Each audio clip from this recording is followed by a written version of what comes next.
না?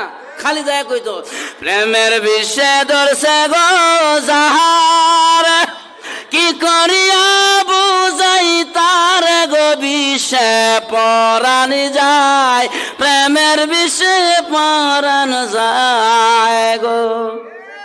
কি যাতনা প্রেমের গো বিষে, প্রেমিক বিনে কে বুঝিবে গো বিষে পরাণ যায়, যুবক প্রেমের বিষে পরাণ যায় গো।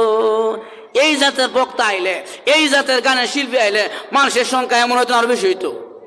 আর দেখুন, এই জন্য আমার যুবক ভাইরা যারা এখনো দোকানপাটে বসে আছেন, মেহরবানি করে চলে আসেন বরকতি মাহফিল। তাহলে এখনের ছেলেপেলেরা এশারের সময় দেয় না, আগে বউ নিয়ে আসে। ওই সাহাবীর বউ বিবি যখন সাহাবীর বাড়িতে গেলেন, শুনে এশারের নামাজের আজান। সাহাবীর বিবি কয়, স্বামী আমার, শোনা যায় এশারের নামাজের আজান মসজিদে মিনার থেকে। নতুন বধূ কেবল শ্বশুর বাড়ি বিয়ে হয়ে গেছে।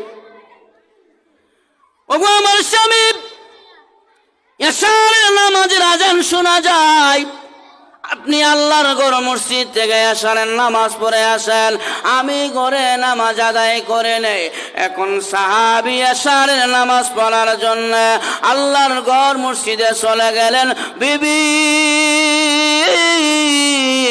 ঘরে যাই নামাজ বিছাইয়া উনি এশারের সালাত কায়েম করলেন। আর মনে মনে ভাবে, আমার স্বামীর ভিতরে 3টি গুণ আছে, তার মধ্যে প্রথম নম্বর গুণ হলো সারা রাত্র ইবাদতের মাধ্যমে কাটায় দিবে। আমি আজকে না ঘুমাইয়া আমি আমলগুলো পরীক্ষা করব, আমার স্বামীর মধ্যে আমলগুলো আছে কিনা। এবার নবীর সাহাবী